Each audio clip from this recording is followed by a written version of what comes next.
Hello, I'm Trent Gudmundsen. Thanks for joining me today as I paint from a photograph. Let me check.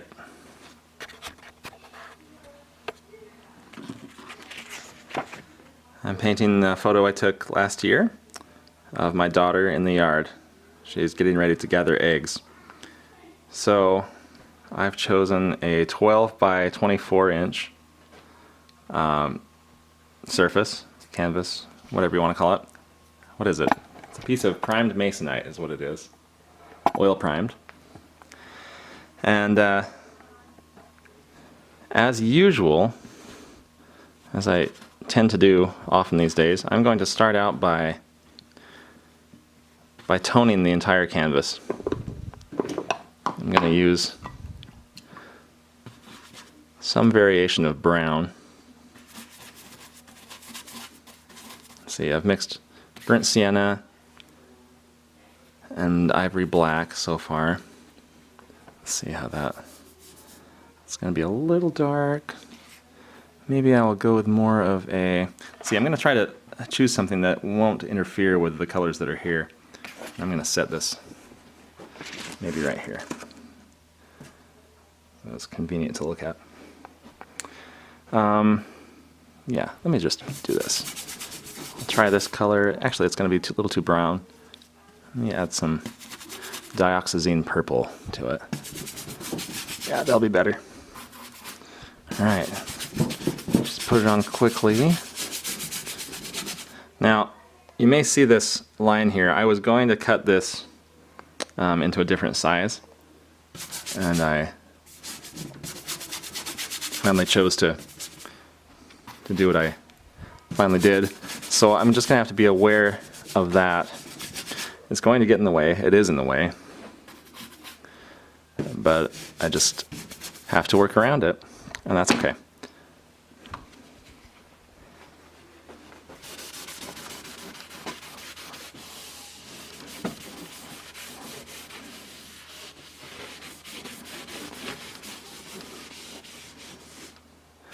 Just spreading this around.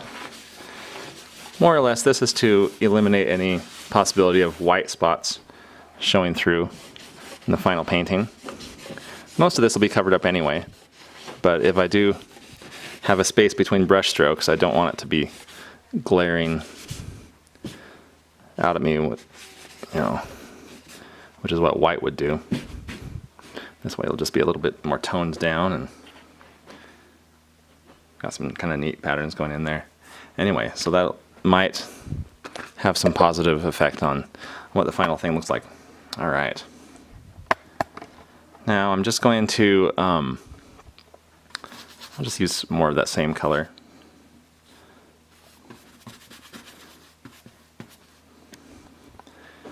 Using the same large brush so far. When I use a large brush, it keeps me from going too detailed too soon. And actually, there are quite a few sizes in this brush. I've got anywhere from this 1.5 inch wide all the way down to, if I were to do it right and get a lot of paint on there and have it the right consistency, I could get almost a chisel point from that. So there's actually a lot that can be done with a large brush. And of course I won't use this for the entire painting, but using it as long as I can, and definitely in the early stages, it'll keep me from getting too detailed and too carried away too soon.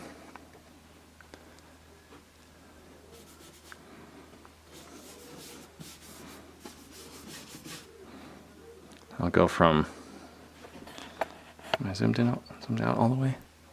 I'll go from a real basic shape down to a more specific shape.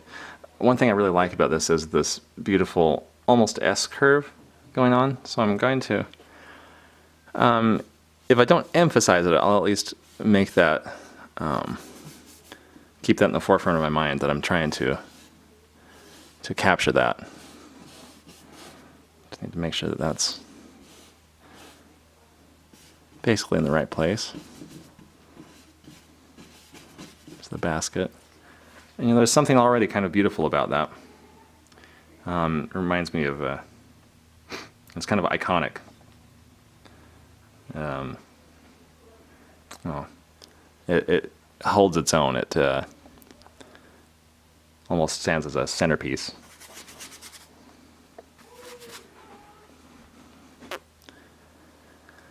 Okay, I've got to think about this. Do I want more space on this side or more on this side, or do I want to keep it centered?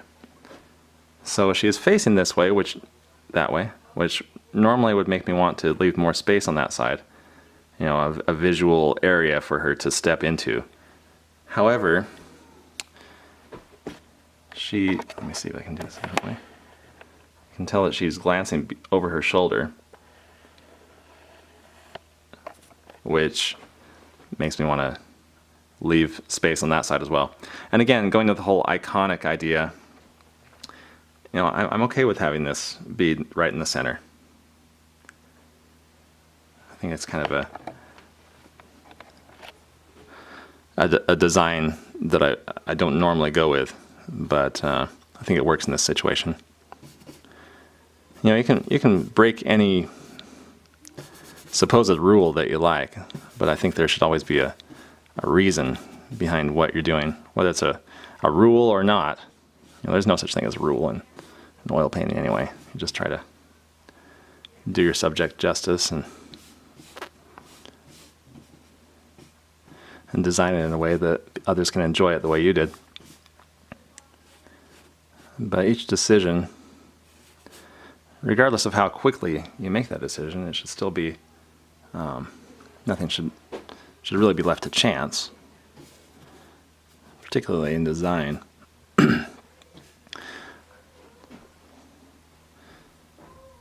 All right, I'm going to switch to excuse me, switch to a smaller brush.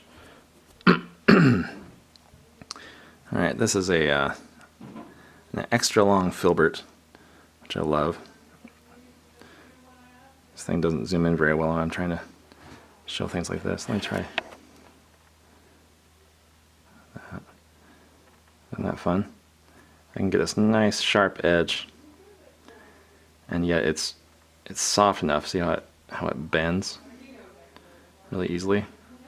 I love that type of brush.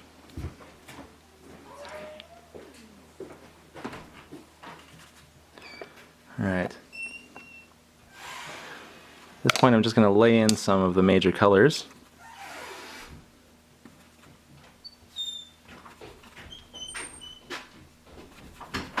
Oh, that is a powerful red, that cadmium.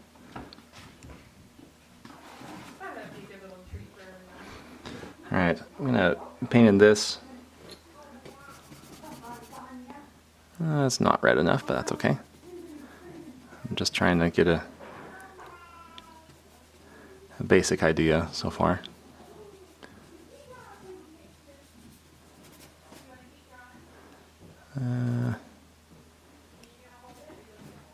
Having second thoughts about how much I even like that. Kind of lose some of the structure of her body, but if I am careful with it, I think I'll be just fine. Okay, using the same, or close to the same value, which means how light or dark it is. I am putting this brown below it, the brown of her jacket. And again, this isn't exactly right, but kind of just going for a base coat, if you will. If you were painting a house, you know, you'd put down like a primer, a base coat, and you'd paint into that later to get a more accurate color on top. So this is almost like my primer. Not to be confused with the actual primer on the canvas or on the board.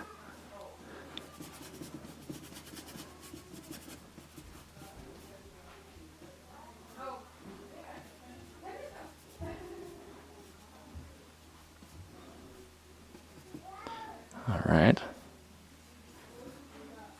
It's time before I go too much further, I kind of measure things, I kind of eyeball it, but the closer or the further I get along, the more accurate I'm going to want to be. So I don't want to go too much further without actually taking the time to measure the relationships between things. So here I'm measuring the top of her head to the point of her chin. And let's see. If I go from the bottom of her chin, using that same measurement, I find her inner elbow. And then from there, whoops, not focusing, there we go, down to the edge of her sleeve, whatever you call that. I can't think and paint at the same time. So there's 3 down to the basket, bottom of the basket, 4 almost to the end, and let's say 4.5 down to the very bottom here. So let's see if we can translate that accurately based on what I've already put on there. So let's make a base measurement. So I'll go there. So there's 1, 2, remember that's the bottom of her sleeve, 3, bottom of the basket, 4, 5, 5.5. Well, that doesn't work, does it? So I've got to do one of two things. I've got to either shorten this to here, and correct everything else, that corresponds with it. Or I can make a decision to elongate it, which is perfectly legal. I'm not going to get in trouble for it if I choose to do that. It's actually kind of a common practice. Or I can increase the size of the initial measurement to get down to that low. So let me think about this for a second. Okay, let me try if I make her head bigger. Let's say significantly, because she is a little girl. Kids have a little bit bigger heads compared to the rest of their bodies. Compared to adults. So let's try that. Let's make a more accurate point from which to measure. So there's 1, well, our initial one. So there's 1, so there's the elbow. I mark that differently. 2, so the end of her sleeve right there.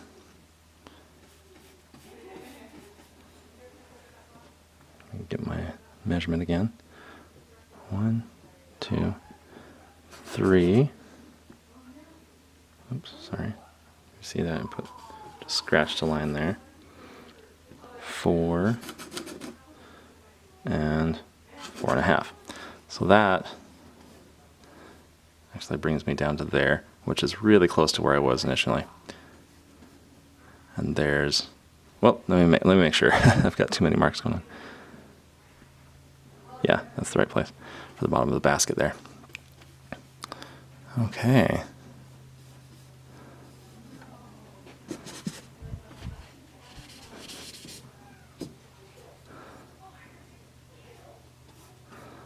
You can see here that her the bottom of her jacket goes a little lower than the sleeve. And I've measured to the sleeve, that mark there. So I'm going to extend the jacket. So it's a little more accurate. And I'm increasing the curvature of her lower back. It's a little bit bulky looking here, and I'm going to try to make it a little bit more,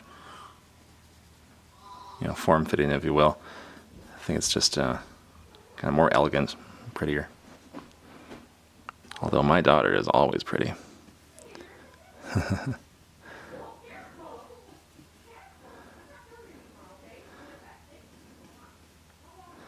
But I have to say that.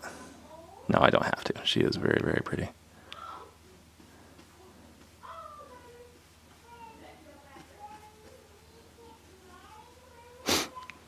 Okay.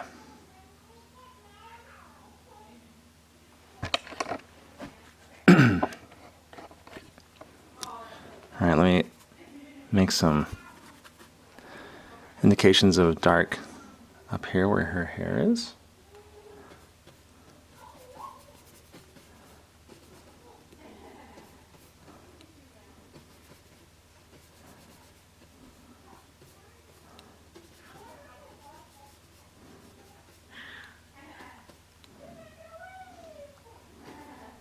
Just trying to kind of get some accuracy there. All right. Our hair will extend further over here, but that's going to be painted with a light instead of shadow. Something like that. All right. In keeping with this stage of the painting, I'm going to paint a little bit of the background now. Oops. Well, I need some blue, so just a minute. All right. Got my Ultramarine Blue.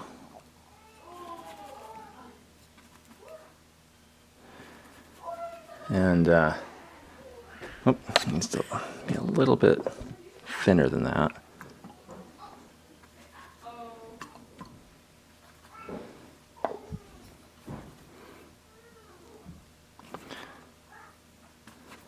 I'd say it is best to always go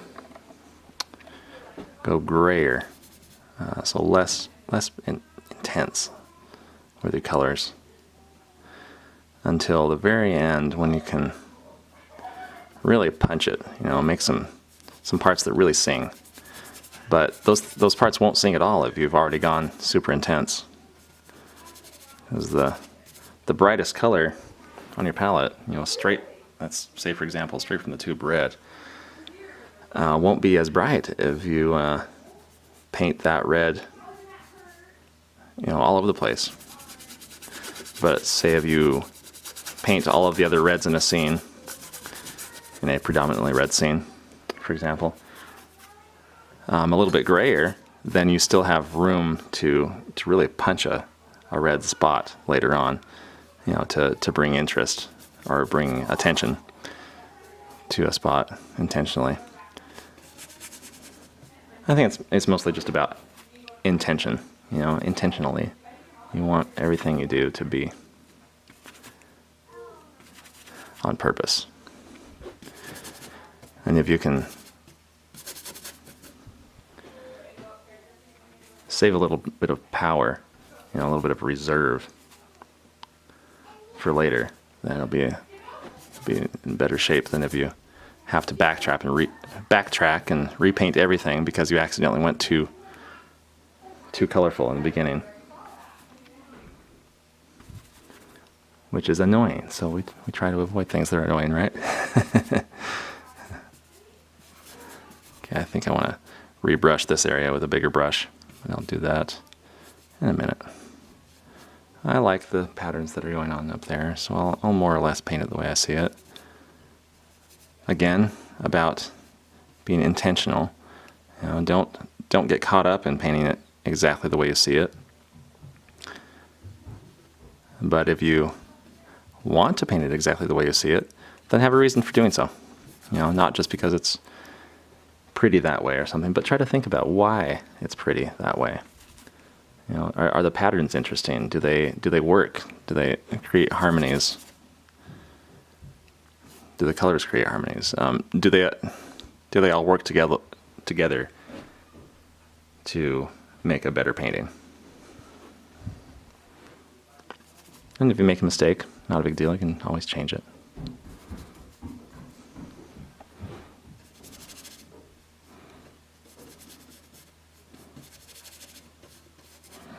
Again, I'm being really general. I'm not being super specific with the things that I'm putting in right now. I'm just kind of doing it like a coloring book. And before I've said it's like a kid doing a coloring book. But I don't know.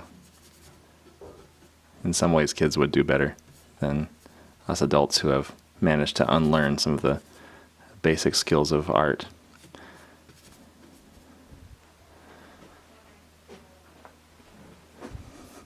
But we also have the benefit of experience where we can,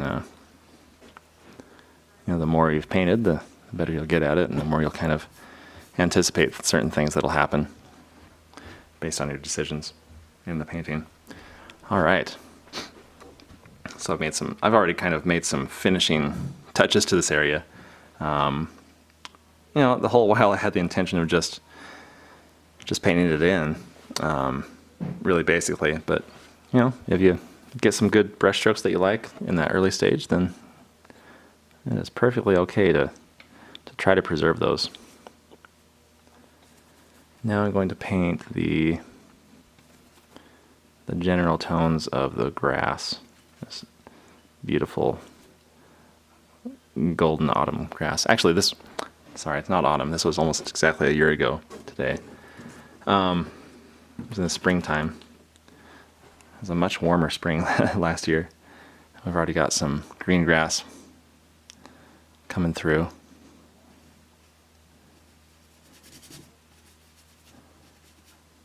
So I've dragged some of that background color down into the grass. I don't want to overdo that because those beautiful brush strokes could easily be lost if I were to paint that too much. So what I'm doing here is I'm painting up to the edge, more or less, and then I kind of just a few places, you know, bring some of this up into there and bring some of that down. I don't want it to look like it was robotically made, so not the same thing over and over again.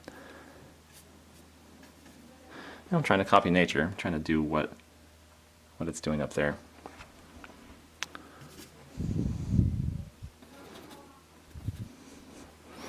Add a little bit more brown, as it does in the photo. But I'm not copying those colors. I'm not copying it tone for tone, because that would be boring, and it would be just like a photograph. I don't want that. I want my interpretation of this scene.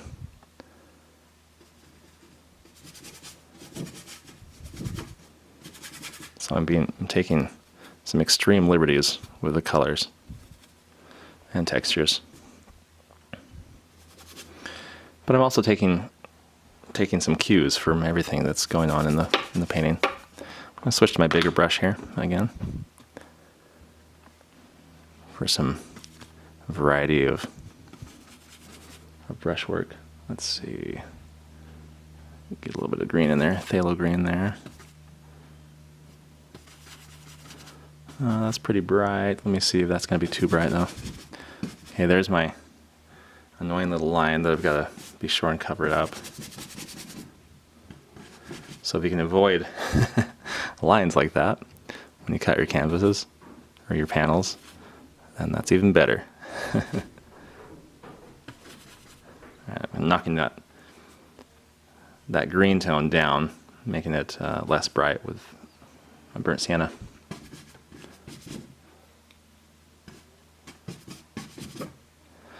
Oh boy, greens are tough. They'll get away from you real quick. They'll take over a painting, particularly a landscape painting where there is so much green naturally. And you know, our eyes can see that green and kind of deal with it. They can handle seeing a whole landscape of green, and our brains just process it so that we sort of feel that it's super bright green in a field of grass, for example. But in reality, there are so many little changes, little nuances in what color of green they are that you know, even though our mind is registering it as pure green or as a bright green, in reality there are a lot of different greens happening in there.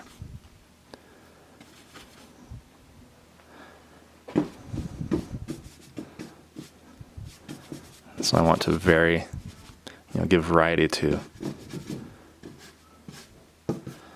the thing that I'm painting, to the scene, as much as possible. Ooh, I like that color, purple and yellow. Let's see if that gives me what I want. Well, it's a nice base coat, if nothing else. It's a fun color. Let's do a little bit more of that, a little bit of brown in there as well. Kind of makes a brown, but it's sort of a, I don't know, a cool and warm brown at the same time. It's tough to describe what that color is. But it's pretty. Whoops. A little piece of paper towel got in there, as well as a hair from my brush. All right. Now, in the photo, it looks like all of this is black. You know, that's black, that's black, that's black. But this part here is just the shadow of the weed itself. And I know from experience, seeing, you know, light coming through, you know, little stands of grass or flowers or weeds or whatever it is, that is not going to be the same kind of color as this cast shadow from my daughter. So I'm going to definitely want to paint those differently. You know, this one, for example, on a day like this, where the color of the sunshine is that color, just kind of a warm morning glow, I know that the cast shadow is going to be kind of the opposite of that. It's going to be kind of colored by the tone of the sky. So it's more or less a blue. I want to do it subtly and lightly. It's not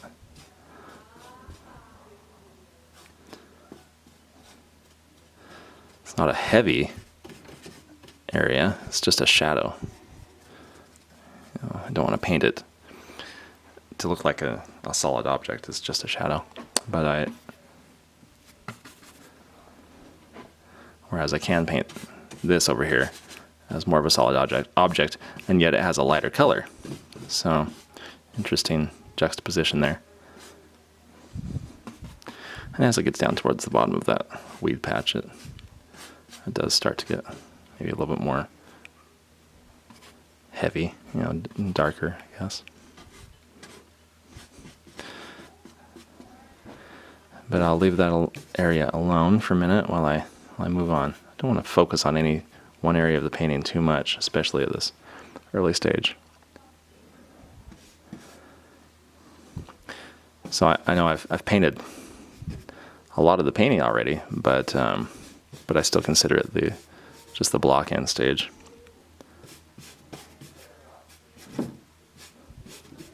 So again, taking cues from the shapes in here, but I'm not trying to be perfectly accurate, because actually an impression of the feeling of those things is going to be in a large way more accurate than painting a lot of detail.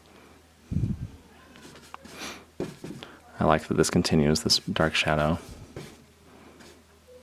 you know, in the photo, I mean. And so I'm going to do it.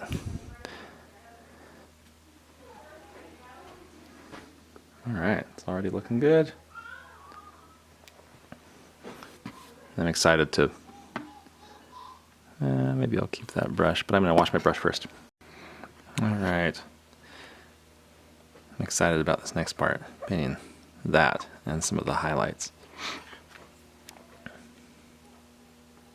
Oh, I'm going to roll up my sleeve a little bit so I don't get it in my blue paint.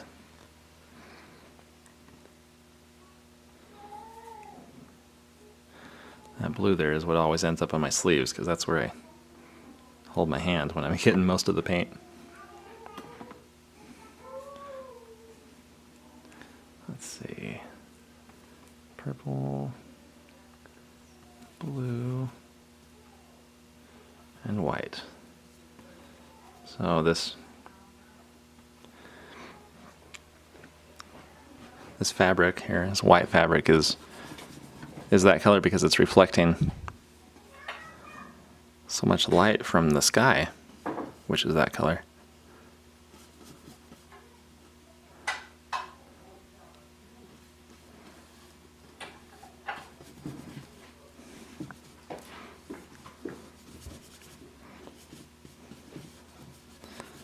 Okay, starting with the basics, just getting that color block in, or whatever you want to call it. And then from there I can kind of tweak it. Oh, that's too dark.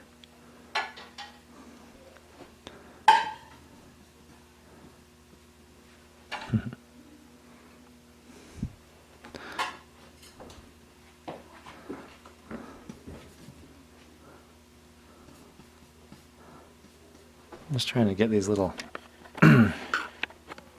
little subtle. You can't see them quite as well on screen probably, but this is a little bit pink, and there's some little indications of pink up here. Also some pink and kind of yellow, where that kind of a halo effect on that light part.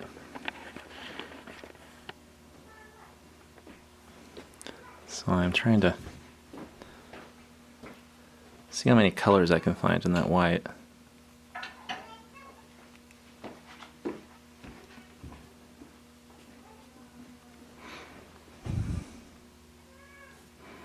Ooh, that's pretty and fun.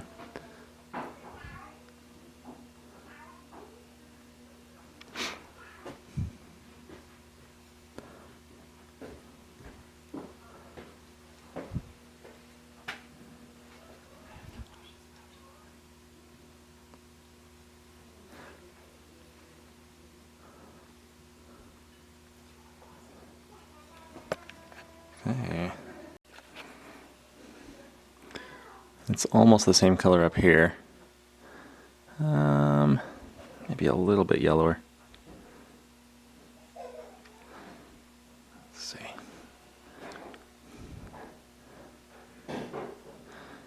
I love the, even on hair, you'll get, on the highlights of hair, you'll get this golden color.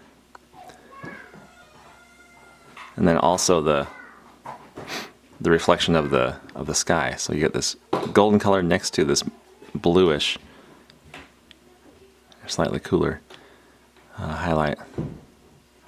I love things like this. I'm gonna either leave this or emphasize it, but this brown, or maybe I'll change it to orange, kind of creates this halo. But you can see here the yellow. A mad girl in the background. So the yellow here with the kind of bluish white highlight there, or more like a reflection of the cool sky color. So before I go too much further, well, let's see here. While I'm dealing in highlights, I might as well get this one here, this edge. More than anything, I'm just indicating that something is there. Maybe I'll do this 1, 2.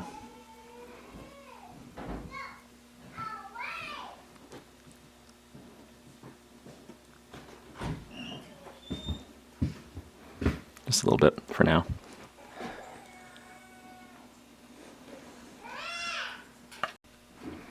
Alright, now I'm gonna, where'd it go? Brush.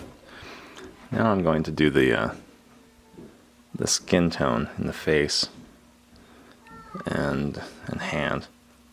Just a basic skin tone. White, yellow, red, brown, a mixture of those. We'll see how close it gets.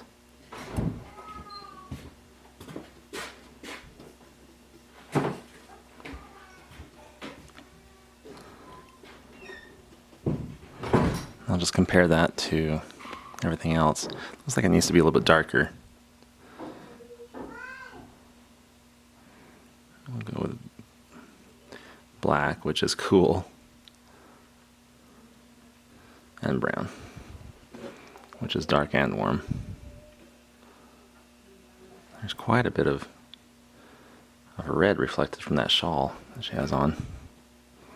You can see that there, down there. Just right now trying to get the correct value.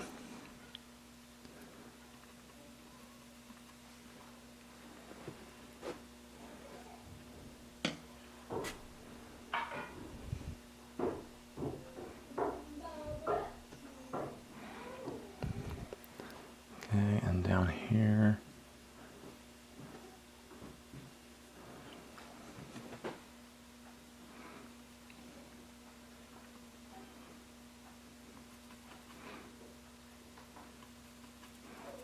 I don't know if that's right, but I won't know until I put it there.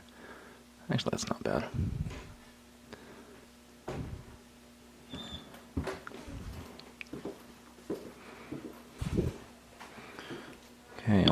more spot to block in.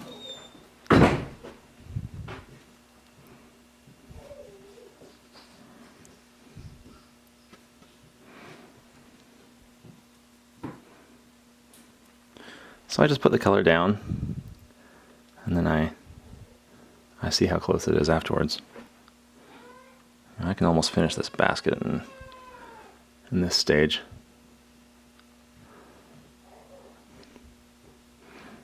That needs to be a little more blue.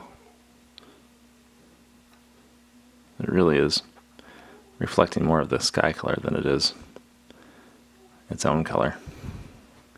Let's see. Yeah, there we go. I think that's about right.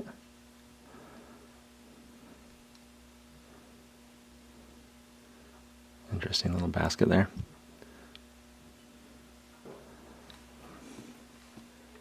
So this part is going to be cooler. That might do it right there, actually.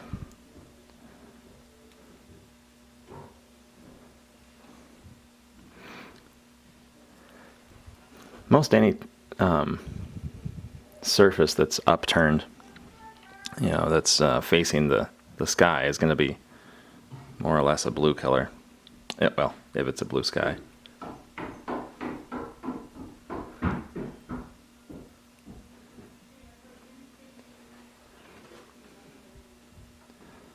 So there's a remarkable amount of reflection going on in any scene that you paint. Let's see. Okay, so I need to paint that hand back in there because I kind of destroyed it. See how that is. Okay, so it just kind of goes right there. All right. Sometimes I have to put little things in there to remind myself not to forget to paint it later. Okay, I'm going to work on the value of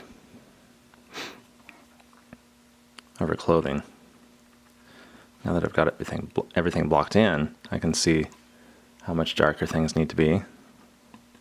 I'll thin it down a little bit. Oops. Looks like I'm running a little bit low on that.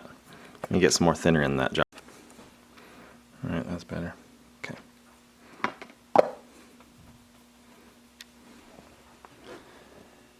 See how much darker that is than what I've got it. So while I do this though, I'm gonna that's not the color I wanted at all. I'm gonna brush off a little bit.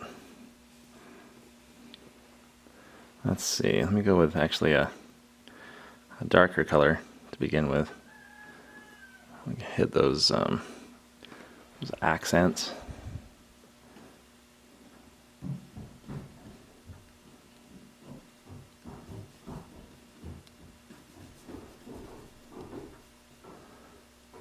I'm going to try to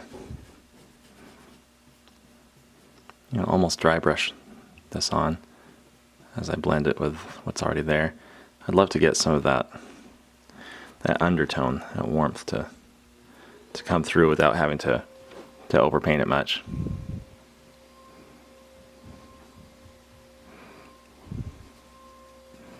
When you watch my videos, you get the whole real life thing. My studio is attached to the house, and I get to hear the whole family. I prefer it that way. Makes me feel like I'm part of the day-to-day things that are going on. And that way I'm nice and close in case kids or Laura Jean want to come see me. But occasionally that means I hear vacuums or other things.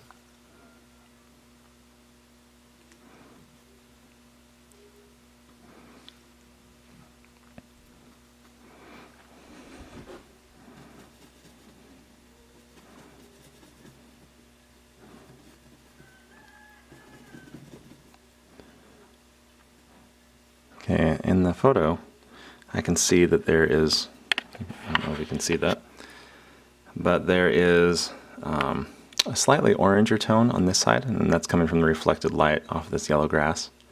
And there's a slightly cooler, slightly cooler tone up there, almost purpley. So it goes from like an orangey red to a almost pinkish purpley red. And then of course the highlight, and that's a different thing happening altogether. But I'm going to take just a bit of yellow and add it to that color that I already had. Oops. Okay, I'll zoom out.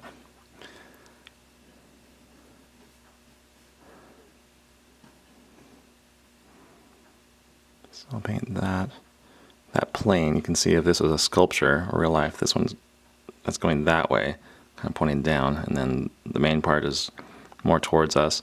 And this top part is kind of starting to bend around and face the sky. So you think of it in terms of a three-dimensional object, which is what it is. And it'll make it a little bit easier to imagine how it was supposed to be in real life.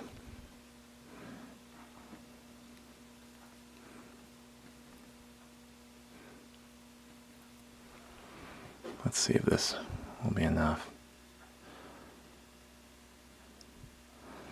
A little bit more maybe. Or more paint, more of the same color. I think that's about the right color.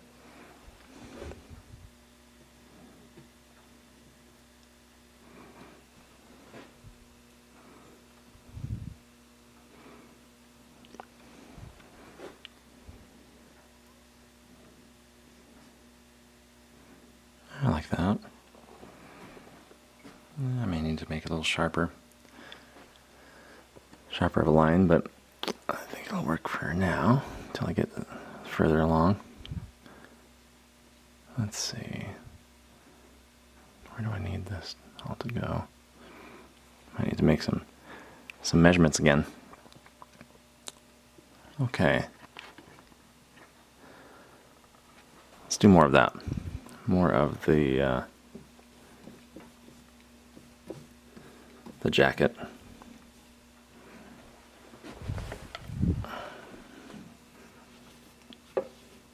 Always dropping paper towels when I'm in the studio.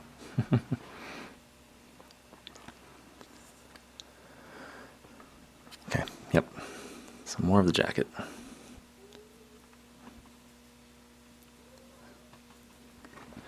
I'm likely going to save much of the face for last, but that's the part I'm most excited about.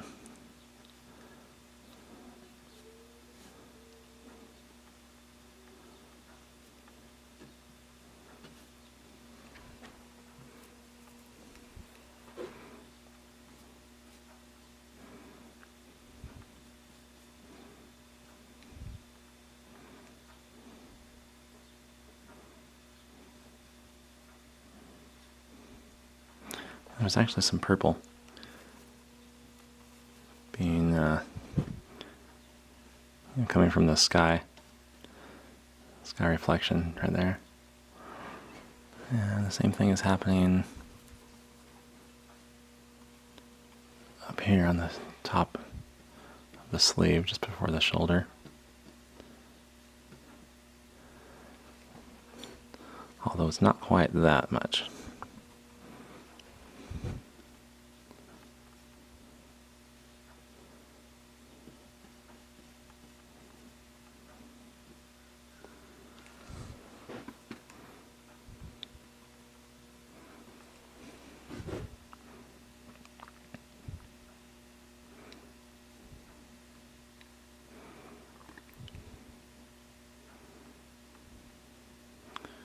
Okay, there's some lighter yellow.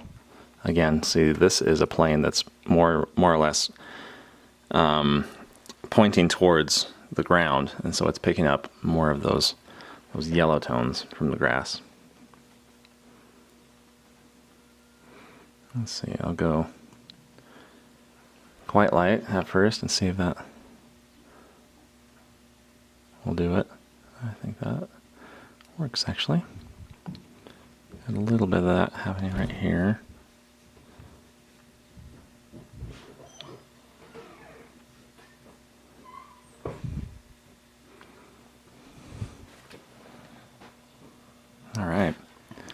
It's looking good, I think. This part here needs to, so I'm comparing here, I'm drawing a straight vertical line from the edge of her forehead down to the bottom, and it seems like that lines up further to the right than what I've got it. And while I'm doing it, let's see the back. Yeah, that needs to go out further too. Maybe out to here and out to there. So I'll do that now.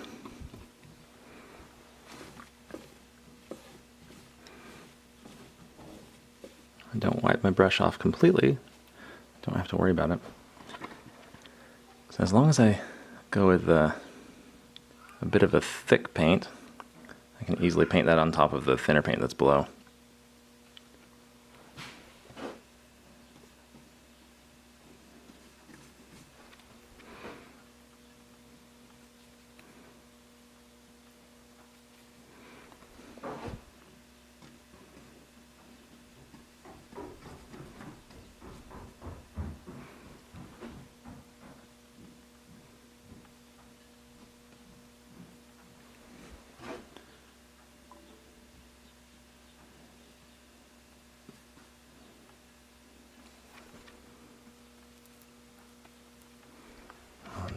See, I'm going to emphasize some of those reds. Almost orange. Don't overdo it.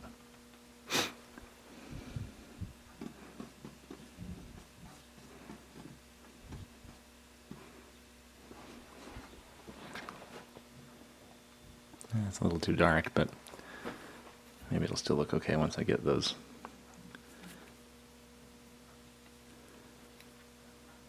darker parts in the folds of the skirt.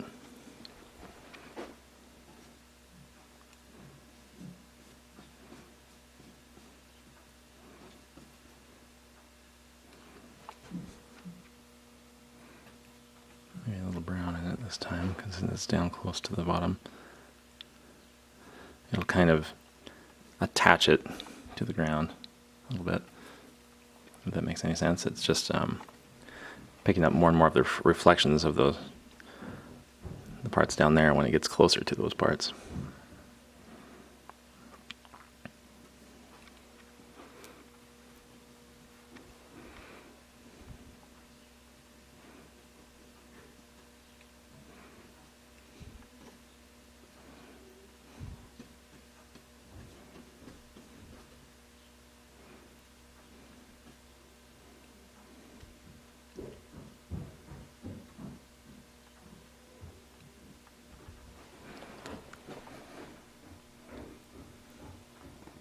It's getting there.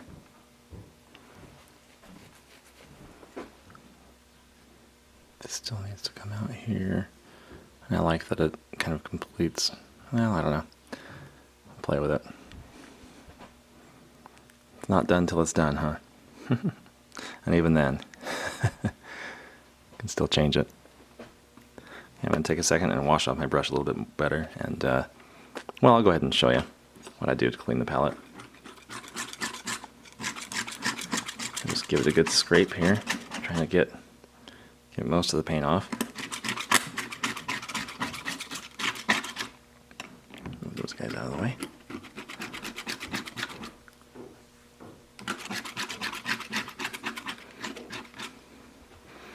Wipe that off. I've always been fascinated by that marbling. Something kind of pretty about that.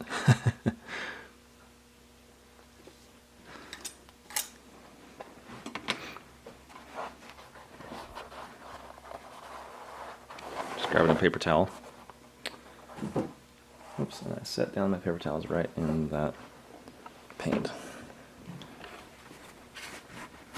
Tear it in half, so I'm not wasting any. Just wipe it and fold it over, and the more of the paint I get off of there, the more shiny it gets. It kind of ends up buffing it And if I were to keep on doing this over and over again, the surface of my palette would it'd start to shine like glass. Be super smooth. And I've had this palette for, well, since I was 14, so what is that, 24 years? It's got a lot of microscopic layers of oil paint on there. Well, some thicker than others, but it's given it, I bet there's more oil paint on here than there is wood. Alright, now I'm going to stop the camera for a second while I clean off my brush thoroughly.